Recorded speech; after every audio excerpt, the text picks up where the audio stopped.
sahabat alumni, salam sehat, salam bahagia. Untuk kali ini, untuk video yang kedua ini, saya berada di Kota Gudeg, Yogyakarta.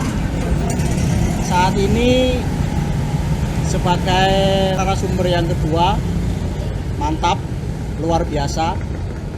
Ini ada di tengah-tengah kota Yogyakarta. Sebagai motivator kita semua, ini salah satu sahabat alumni yang ada di Pulau Jawa, di bagian selatan Pulau Jawa, yang sudah berhasil berusaha di bidang perkopian, khususnya untuk meningkatkan atau mengangkat kopi Temanggung, ya, kopi dari wilayah lereng Gunung Sumbing, Kota Temanggung. Nah, siapa dia? Ayo kita ngobrol-ngobrol. Sekarang namanya Mas Lukman, angkatan, silakan Mas, dijelaskan sendiri Mas, angkatan berapa ini? Saya angkatan 26. Lulus 2003. Lulus tahun 2003. Berarti sekarang sudah berapa tahun Mas? 18. Sudah ada 18 tahun. 18 tahun lulus dari sekolah, dari Maron. Kemudian gini, sahabat alumni, saya mau buat seperti video yang sebelumnya, standar itu maksudnya semuanya akan saya tanya, akan kita wawancara perjalanannya dari setelah lulus sampai mendirikan usaha. Kenapa demikian? Karena itu yang akan menjadi patokan kita sebagai panutan. Kita punya background yang sama. Kenapa yang lain bisa jadi usahawan, kita tidak? Nah, itu kita akan contoh seperti itu.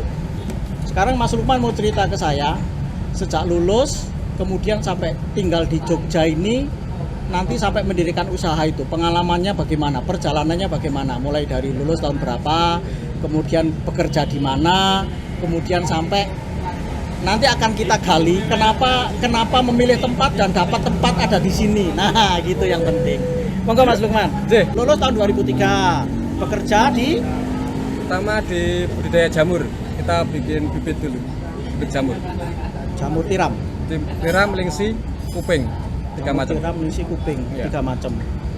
Berapa tahun? 1 tahun. 1 tahun. Jadi pengalaman budidaya. Budidaya. Mas Lukman itu dari apa? Agronomi. Agronomi, sahabat alumni.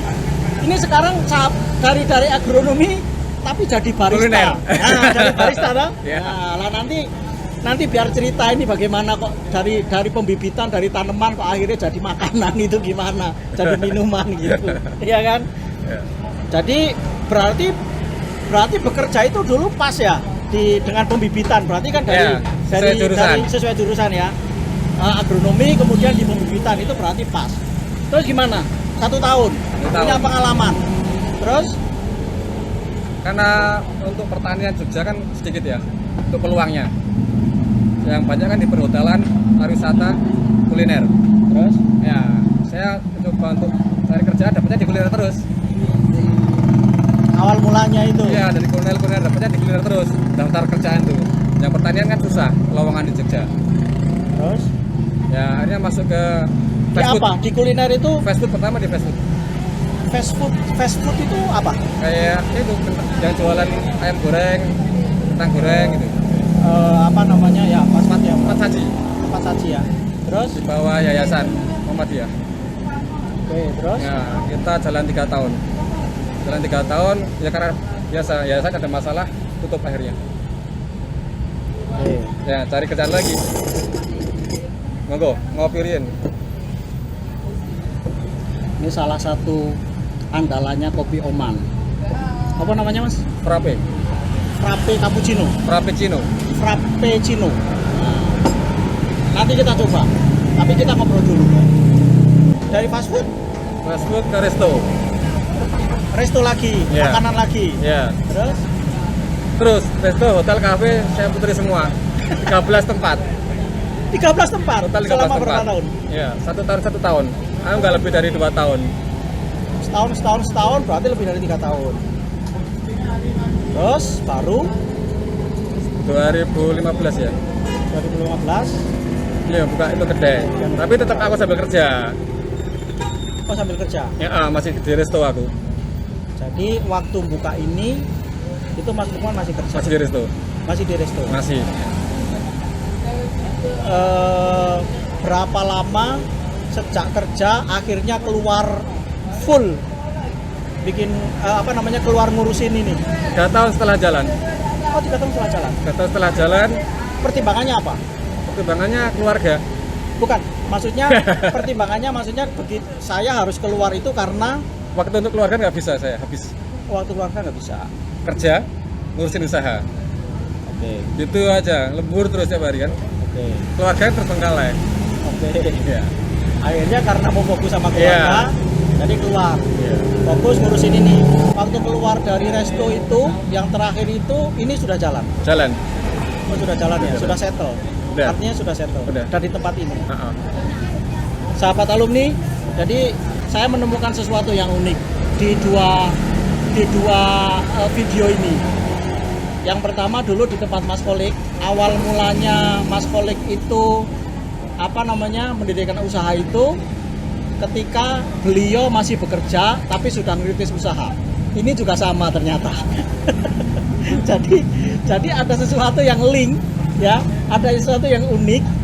Jadi mungkin nanti setelah kita ngobrol-ngobrol seperti ini, nanti semakin banyak narasumber kita akan semakin tahu. Ternyata kok punya kesamaan perjalanan gitu loh, ya kan? Iya. Jadi memulai usaha itu ketika masih punya kerjaan, sudah mendirikan usaha, sudah memulai untuk berusaha. Karena kenapa? Ya orang itu kan kalau berpikiran yang dalam tanda kutip, saya maunya suatu saat saya nggak mau kerja terus, saya nggak mau di tempat orang terus. Itu kan harus sudah punya persiapan. Lah Mas Lukman itu sama, sudah punya persiapan dari sejak bekerja gitu loh. Jadi Oman Cafe itu berdiri tahun 2015 di tempat ini. Enggak. Dulu aku di Memang dekat, dari awal dari sini enggak. Tidak. Ini kan awalnya di dekat Bonbin. di dekat Bonbin. Bonbin sini. Ya, jalan 6 bulan nggak ada perkembangan. Mulai saya cari-cari dapat tempat sini. Oh gitu. Ya. Dapat tempat. Alhamdulillah Belum, bagi hasil. enggak. Yang di Bonbin itu udah mulai buka belum di sana? Udah, Oh, sudah. jalan 6 bulan. Tapi karena Perkembangannya nggak begitu bagus. kelihatan. Nggak begitu bagus ya. Oke. Sahabat alumni, sebelum kita ngobrol-ngobrol lebih jauh tentang Oman Cafe itu, Mas Lukman kenapa dia buka di sini, kemudian pertimbangannya apa? Ini tempat yang sangat strategis, ya. Kalau lihat di background belakang sana itu ada, ini boleh nunjuk kan? Boleh, nggak apa-apa. Nggak ada pantangan sana. Nggak ada pantangan. Ini di belakang ini ada Tugu. Ini di pusatnya, senternya kota Jogja. Wah, ini tempatnya sangat eksklusif, ya kan? Nah, gimana ini lulusan Maron kok bisa punya tempat di sini? Tapi sebelumnya kita lihat profilnya Oman Cafe.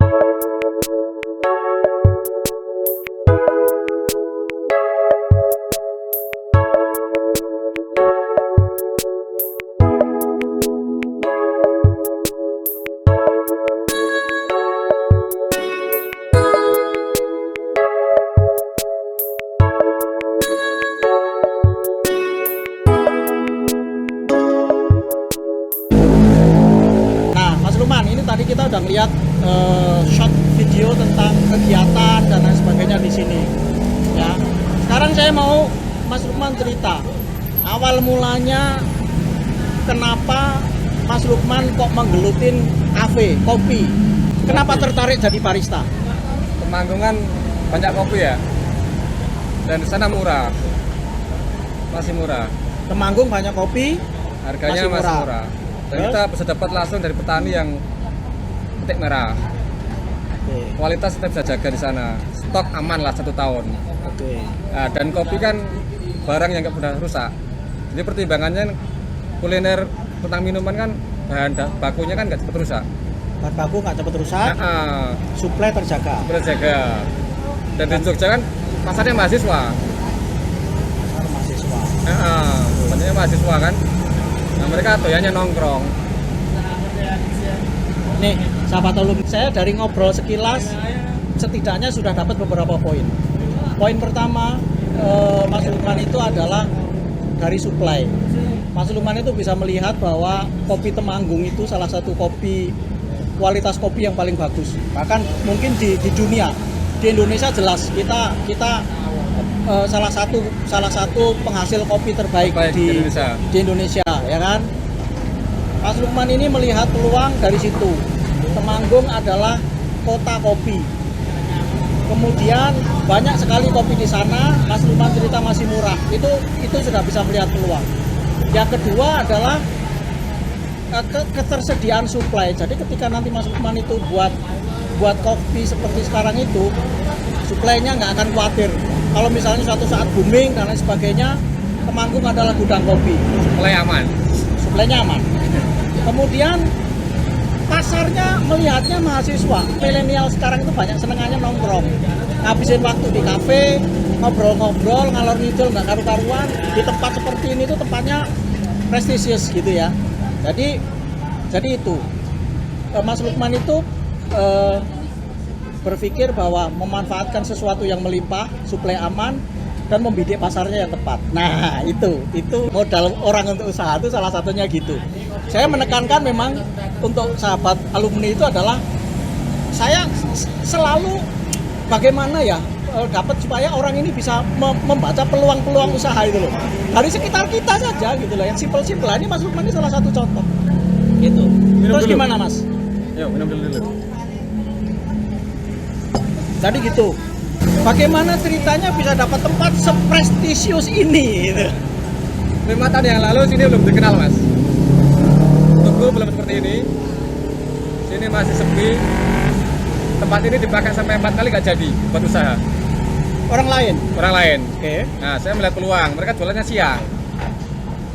Siang memang kita kendalanya di parkiran kan padat sini nggak bisa. Jadi salah protokol lah. Ya, kalau malam kan saya tetap survei dulu malamnya seperti apa. Parkiran panjang lah, buat parkir. Tempatnya lebih asik kan buat malam kalau ngopi. Nah, jadi contohnya buat ngopi. Kalau jualan siang kita nggak bisa. Ya bisa tapi nggak sebesar kalau malam kalau untuk kopinya. Makanya saya milih di sini ini kosong ini satunya. Biasa pas 01. Saya masuk bilang bisa dipakai. Jadi pemilihan lokasi itu adalah kalau kafe itu salah satu faktor pentingnya adalah tempat atau lokasi dan ini lokasi ini sangat strategis sekali sahabat alumni. Yang kadang-kadang orang kan nggak tahu gitu, karena pengen tahu aja gitu loh. Orang Maron bisa punya tempat di tempat ini gitu, prestisius sekali gitu kan. Jadi Mas Lukman ini dari desa loh, ini tetangga saya. Jadi satu sekolah, SMP lagi. SMP satu alma mater, SMA sama. STM-nya satu alma mater juga. Ini jadi wis klub ini. Sama-sama sekolah desa gitu. Auranya nyambung ya. Tapi sekarang bisa di sini nih loh. Ini loh bisa di tubuh unicorn ini loh. Memang kita tuh harus pintar melihat peluang gitu. Peluangnya itu ya salah satu faktor utama dari seorang wirausahawan itu adalah peluang. Sekarang gini Mas, kadang-kadang orang itu suka sahabat alumni itu bahwa nggak segampang itu atau nggak semudah itu gitu loh. Artinya modal itu selalu bukan menjadi faktor utama. Nah sekarang saya mau tanya sama Mas Lukman, gimana? Dulu ini kan pasti nggak murah, ya kan? Bikin kafe seperti ini, gimana sih modalnya? Awalnya kok bisa bikin tempat seperti itu? Orang kalau saya itu ngelihatnya dari sisi saya mau pemula gitu ya. Saya memulai gitu loh Mas. Saya memulai usaha itu, saya nggak punya modal apa-apa, saya nggak punya apa-apa gitu. Tapi kalau orang lihat, mungkin saya ngobrol sama Mas Lukman itu nanti orang, wah itu berarti kan modalnya wis gede. Kafe seperti ini kan nggak murah. Nah itu ceritanya gimana? Awalnya sih simpel Mas saya. Saya cuma kedai biasa, konsepnya angkringan kopi. Tempat yang lama ya. Masih angkringan kopi dan alatnya sederhana semua. Karena memang modalnya saya press dulu. Saya nggak pakai mesin apapun, masih manualan semua. Dulu di mana itu? Yang dekat Bonbin. Ya nonton begitu. Kita manualan semua. Terus. Ya sambil lihat jalannya keperluannya apa, kita baru beli kebutuhannya apa. Jadi kan kita minimasi dulu budgetnya itu. Lebih fokus apa yang utama dulu. Awalnya itu. Ya. Jadi memang mulai dari awal. Dananya memang minim. Waktu itu dana sangat minim banget. Jadi kayak konsepnya kayak angkringan aja. Warung awalnya. kopi, apa namanya kayak warung-warung pinggir jalan. Iya, kayak angkringan tapi kita ada Cari modal. kopinya murni dan kita giling di situ dulu. Bedanya di situ dengan angkringan yang lain awalnya. Dengan angkringan yang lain. Kalau angkringan kan kopinya kopi dah bubuk. Udah bubuk. Jadi, iya, kita masih bijian. Oke. Ya, itu buat daya tariknya untuk narik mahasiswa masuk kan itu. Kita harus buat yang berbeda dengan yang lain. Jadi ceritanya kalau itu tuh dulu berarti mulainya memang dari awal, dari kecil, Iya.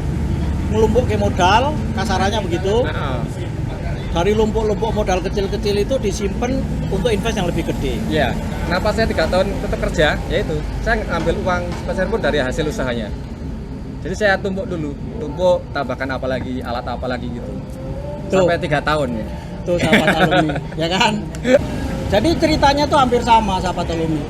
Artinya saya selalu punya keyakinan dari awal ya, dari video pertama saya menekankan bahwa kenapa kok harus melihat video ini gitu.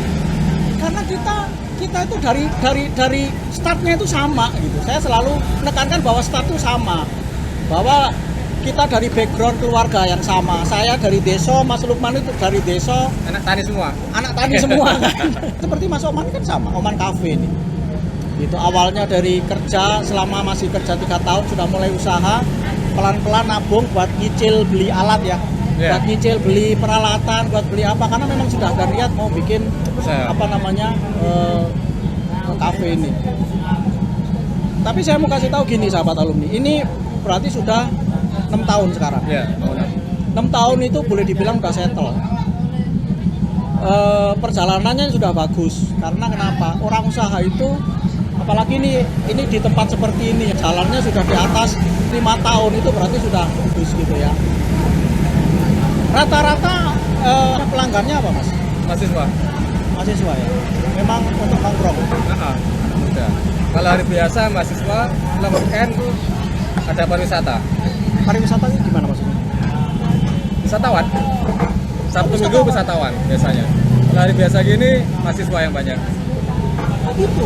Iya. Jadi ada wisatawan? Iya, kan ini Tempat itu ya? Jadi nongkrong aja gitu? Nongkrong di sini sampai. Yang paling penting itu adalah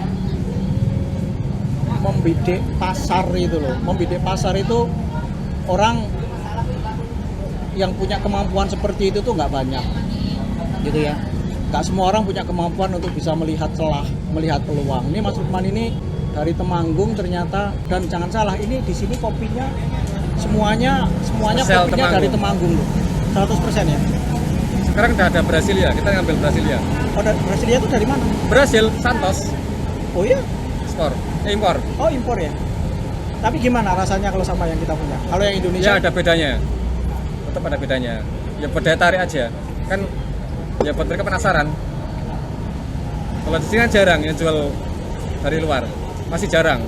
Enggak semuanya kedai bisa stok kopi luar. Tapi dapatnya dari mana? Impor? Dari temen yang importer. Oh, temen yang impor ya?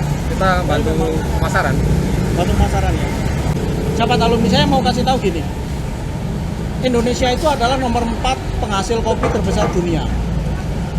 Memang dari dulu dunia perkopian Indonesia itu nggak terlalu bagus. Artinya nggak terlalu bagus itu gini.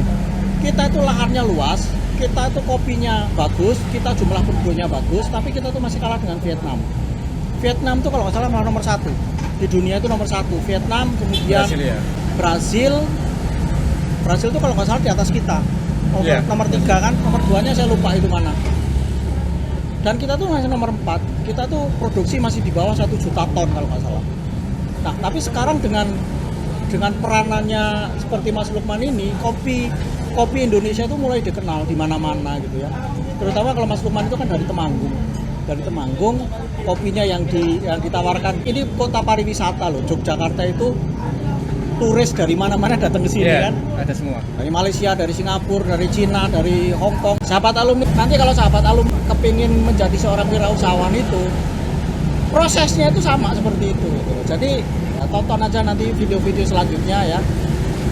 Tapi saya tertarik juga, ini Mas Lukman dari Temanggung ini, yang dulu dari agronomi, kemudian di pembibitan, kemudian bisa menjadi seorang barista itu kita uji yuk. Saya mau Mas Lukman tuh buat kopi di depan kita. Yuk, mari Mas. Sahabat Tolong saya mau buat kopi Vietnam. Dulu sempat viral kan kopi Vietnam. Nah, ini aku lagi mau sini. Gimana? Kita kenal ya. Nomor 4. Nomornya sampai 8. Ini kopinya ini. Sampai ini. Oke, siap. Oke, ini masih di sini. Iya.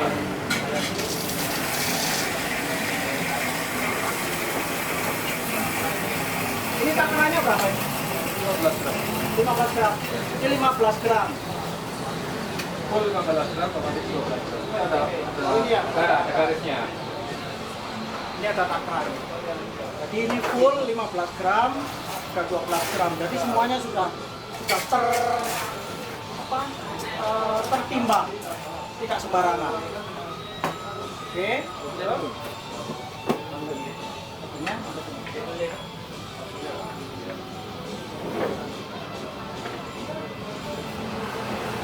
Nah, ini pakai satu ini. Ini ya udah kalau mana.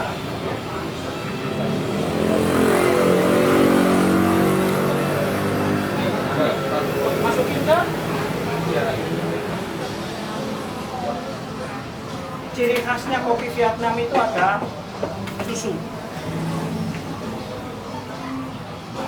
Kalau saya sukanya kopi Vietnam yang panas, tapi sekarang saya mencoba yang pakai es dan saya membuat sendiri.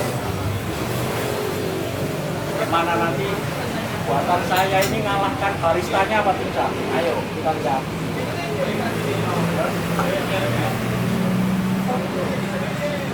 Ratain dulu. Ini fungsinya apa dirasain? Dia tekan. Pasang satu. Oh biar padat. Ya, Oke, itu biar padat. Di dalam. Saya suka melihat barista itu kenapa harus ditekan ini ternyata supaya padat. Ini di dalam. Oh itu dalam sini. Iya. Oke. Terus tinggal tuang aja. Terus fungsinya juga buat air atau langsung kena kopi.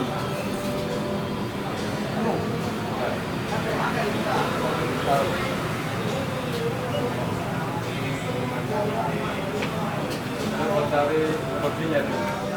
Dasarnya dulu. Mau lihat? Rasa dasar pahitnya. Oh gitu. Nah, pertama kan biar keluar pahit. Nanti Jadi ini asam dan tadi setelah gurihnya. dipadatkan, air ini nggak langsung turun. Iya. Tapi Basahin lambat kopinya. karena kopinya padat kan tadi ya. Basahin kopinya itu dan naik berarti tuang lagi. Oh, gitu. Nah, dan jadi kopi murni dan baru giling itu keluar itunya. Harus kena semuanya dulu. Oh gitu. Mutar semua dikit aja. Nah, ini keluar buihnya. Busanya ini. Ya itu krema namanya ya. Namanya rema. Krema. Krema. Iya, krema kopi. Krema kopi. Krema itu minyaknya kopi. Oh gitu. Ya. Waalaikumsalam. Iya. Oke. Lagi. Untuk diratain ya. Ini nanti lihat kita kalau ternyata kopi sarinya itu udah turun semua apa enggak ini kan? Karena ukurannya tadi sudah ukuran 12 gram, kemudian memang untuk satu tangkir ini satu gelas ini. Ini kalau akurat pakai timbangan. Total timbangan airnya 150 sampai 80 selera. Kalau nyari kuat kopinya 50. Pahitnya kan sama. Kalau pakai 80 kan harus lagi. Satu banding 10, satu banding 12, satu banding 15. Tapi dipastikan bahwa nanti air yang dituang itu dia tidak antrok. Iya.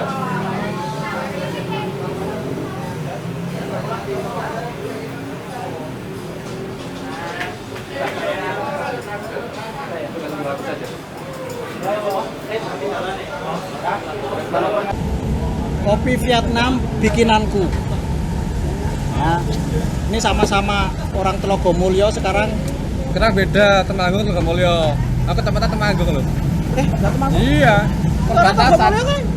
Mau sampai Mungseng toh? Mungseng Temanggung. Nah, Bumen sana ke Mulyo.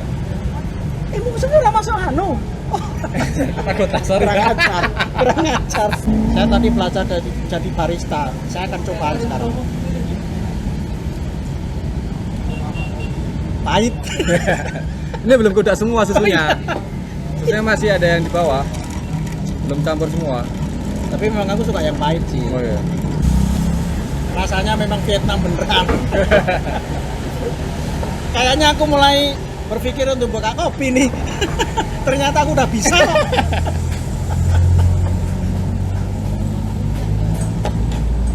Oke, awal-awal dulu kan kita yang jaga anak mahasiswa. Sini. Ya. Mereka kan kalau malam kan free kan.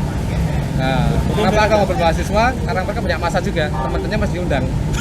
Iya bener. Trik marketing. Iya bener. Itu trik marketing. Teman-temannya pada kesini ya. Ada, aku ada di sini gitu ya. Oh. Oke. Mas, aku mau tanya. Setahun terakhir ini kan apa namanya? Pandemi kan. Iya. Semua orang kesulitan. Bahkan ini pasti dibatasin. Buka ini juga dibatasin. Itu gimana resepnya bisa sampai Bertahan. sekarang masih bisa bertahan itu? Ya, kita buka siang jadinya, pagi udah buka. Jadi kan kesini kan banyak hotel, mereka cari kopi pagi pasti jarang. Sebentar dulu. Biasanya bukanya malam. Malam, Pagi sampai sore itu nggak buka? nggak buka. Biasanya mulai jam berapa buka? Jam 5 sore. Oh, jam 5 sore. Jadi dari pagi sampai jam 5 itu nggak dibuka. Nggak dibuka. Terus buka sore. Iya. Mulai sampai jam 2 pagi dulu. jam 2 pagi. Pandemi mulai buka jam Jam 7 pagi. 7 pagi sampai di sini tutup jam berapa? Sekarang jam 9. Oh, sekarang jam 9. Tapi ini tadi buka jam Tadi buka kalau hari Jumat kita sore aja. sore. Tapi biasanya Dari pagi. Kenapa? Mensikapi itu kenapa, Mas? Kok Ya karena kan kita dibatasi jam bukanya. tapi ternyata buka pagi pun ada pelanggan. Ada. Karena kan kita kan kawasan perhotelan. Dan mereka banyak yang jalan-jalan pagi, terutama hari Sabtu sama Minggu. Itu banyak sekali yang jalan kaki di sini, muter-muter. Jalan kaki, sepeda banyak tiap pagi. Jadi kelihatan, trafiknya ada. Memang ya rame di hari Jumat, Sabtu, Minggu. Sahabat alumni, saya mau cerita dulu. Ini lokasi ini dekat sama Malioboro. Ini kalau jalan ke sana, stasiun Tugu, ngelewatin rel itu langsung Malioboro. Jadi tempat ini strategis sekali. Dan tempat ini adalah memang tempatnya salah satu apa ya, boleh dibilang pusatnya pariwisata di Yogyakarta. Karena dekat sekali dengan ikonnya Jogja, yaitu Tugu dan Malioboro. Keraton juga. Keraton. Jadi itu untuk sekedar informasi saja. Makanya saya dari awal tadi kan saya bilang bahwa Oman ini adalah sangat strategis sekali letaknya gitu. Jadi ternyata gini, Mas. Jadi ternyata dibuka pagi pun itu ada ya? Ada. Pelanggannya itu ada ya? Soalnya kan Jogja masih belum banyak yang kopi pagi. Rata-rata mereka memang sore semua. Sebenarnya banyak peminum kopi pagi sebenarnya banyak, tapi mereka belum tahu tempatnya. Kayak orang Kalimantan Selatan dia sudah terbiasa dengan kopi pagi sebenarnya. Kalau Jogja memang daya ngopinya dikit. Asli orang Jogja. Iya. Nah, yang sini kan banyak orang luar. Cuma teman Kalimantan, Sumatera itu banyak. Mahasiswa itu. Apa gimana, Mas? Jadi mensikapi itu karena kenapa kok harganya bisa harga bersahabat sesuai dengan kantong mahasiswa, itu salah satu tujuannya adalah supaya balik lagi gitu Ya, ya. mereka jadi pelanggan setia sampai kenal lama. Mas, satu hal sebelum kita closing ya, saya belum dengar kalau saya itu istilahnya gagal maningnya Mas Lukman ini ada nggak? Gagalnya itu di awal buka itu. Awal buka 6 bulan kan saya nggak dapat apa-apa. Oh nah, yang awal beda itu. sini itu saya nggak banyak apa-apa. Tempat Oke. aja boleh bagi hasil. Oh gitu. Bayar belakang. Oh, bayar belakang, bukan bagi hasil. Ya. Sebenarnya gini loh, sahabat alumni. Banyak sekali misalnya kayak nanti ada sahabat-sahabat kita yang punya pabrik dan sebagainya, itu kadang-kadang kita nggak bisa berpikir, masa sih lulusan Maron kok punya pabrik gitu. Masa dia punya perusahaan gede seperti itu. Nah, itu yang behind the scene yang kita tuh nggak pernah tahu gitu. Mas Lukman sudah bilang ternyata tadi awalnya memang bagi hasil. Bagi hasil itu artinya apa? Artinya kepintaran Mas Lukman dalam melobi orang. Kepandaian, kepintaran, kelihayan kita untuk melobi, karena kadang-kadang ada sahabat alumni yang nanya sama saya, "Oh, itu kan dia dapat modal gede." Nah, itu dapat. Nah, proses untuk dapat modal gedenya itu perlu keahlian. Jadi nggak cuman sekedar istilahnya apa ya, tiba-tiba dari langit itu enggak. Jadi kalau kita sendiri yang dari lulusan STEMBA itu terus bangun pabrik, bangun apa itu completely nggak akan pernah bisa. Saya garansi nggak akan pernah bisa. Kita itu harus kerjasama dengan orang lain gitu loh. Nggak mungkin kalau kita tuh cuman kita sendirian single bikin perusahaan gede, bikin restoran gede Iya. sendiri itu hampir tidak mungkin. Ya karena modalnya memang besar. Modalnya besar sekali. Jadi bagaimana caranya? Ya itu tadi yang saya bilang, kita tuh harus punya kelihayan, kepintaran, Lihat peluang. skill untuk bisa negosiasi atau sama yang orang punya modal gitu loh. Entah itu dengan seperti tadi Mas Luman bilang bagi hasil dengan pemilik tempat dan lain sebagainya, bayarnya di belakang, itu salah satu hal yang Trik ya. trik yang kita nggak pernah kita bayangkan gitu loh. Nanti orang pikirnya gini Mas, saya banyak ngobrol juga sama sahabat-sahabat kita, sahabat alumni itu yang sudah gede lah, yang sudah sukses lah, punya perusahaan gitu. Beliau ini juga ngomong sama saya gini, kadang-kadang orang itu ini kan begini gitu. Yeah. Dia kan begitu. Makanya ini sekarang kita ngobrol itu supaya kita tahu. Jadi dia begini, dia begitu, itu prosesnya itu apa gitu kan. Setelah 3 tahun baru minta sewa. Iya, step-step setelah 3 tahun baru minta sewa. Berarti selama 3 tahun ini memang kerjasama bagi hasil kan, itu loh sahabat alumni. Jadi seperti itu ya. Jadi jangan orang itu kadang-kadang kalau kita mau usaha itu selalu bilangnya kebenturnya dengan modal. Wah, kita nggak punya modal. Padahal itu bisa disikapi. Nah, teman-teman kita, sahabat-sahabat kita itu banyak sekali yang punya problem sama tapi akhirnya punya usaha kan. Kayak ini salah satu yang sekarang kita diskusi ini kan ternyata kan sama juga gitu. Ya kan Mas? Yeah. Saran buat adik-adik, buat sahabat-sahabat alumni. Bagi yang mau usaha, sarannya apa Mas? Monggo. Dia tahu dulu produk dia apa, dia suka, dia jalanin dari awal perlahan-lahan. Jangan langsung minta hasil yang instan. Kita harus suka dulu usahanya yang mau kita geluti itu apa. Kalau kita suka kan dah enjoy jalaninnya. Dan hasil apapun jangan dilihat hasilnya nominalnya. Hobi jadinya. Iya. Dari kesukaan. Ya. Jangan dijadikan utama dulu. Utama kita kan punya pengeluaran yang harus kita tutupin. Kalau aku seperti itu ya. Jadi memang aku lebih suka hayati dulu. Kopi saya masih suka ngopi, suka nongkrong, ya kan. Pertanian kan cocok juga. Saya ngulik tentang pertanian kopi juga. Kan urusannya. Jadi usaha. Ya. Yang penting itu seneng dulu lah kalau nggak seneng kan susah dipaksakan. Sahabat alumni, ini pesan dari salah satu baristanya IPAS atau baristanya alumni itu bahwa bagi siapa yang mau berusaha tidak terbatas pada mau buka usaha kopi, tapi apapun pesannya itu adalah cintailah usaha itu. Gitu kan ya? Cintailah pekerjaan itu. Ketika kita cinta, ketika kita seneng, kita enjoy berusaha itu, maka akan jadi seperti ini. Orang bekerja juga sama. Ketika orang itu nggak mencintai kerjaannya jadi nggak maksimal kan? Nggak maksimal. Yeah. Ya semaunya sendiri gitu loh. Tapi kalau kita mencintai pekerjaan, kalau kita mencintai usaha, ini Mas Lukman tuh dari hobi loh. Hobi seneng ngopi, kemudian suka nongkrong, akhirnya jadi usaha. Nah, banyak sekali yang seperti itu gitu. Ya, Mas Lukman. Yeah. Oke, jadi itu pesannya dari Mas Lukman untuk sahabat-sahabat alumni, untuk adik-adik siswa STEMBA yang pengen berwirausaha adalah seperti itu. Cintai pekerjaan itu. Cintai yang akan kita jadikan usaha itu. Dari kecintaan kita, dari usaha kita akan tumbuh menjadi satu usaha yang suatu saat akan membanggakan kita semua. Amin. Demikian sekarang liputan kali ini dari Kota Gudeg Yogyakarta.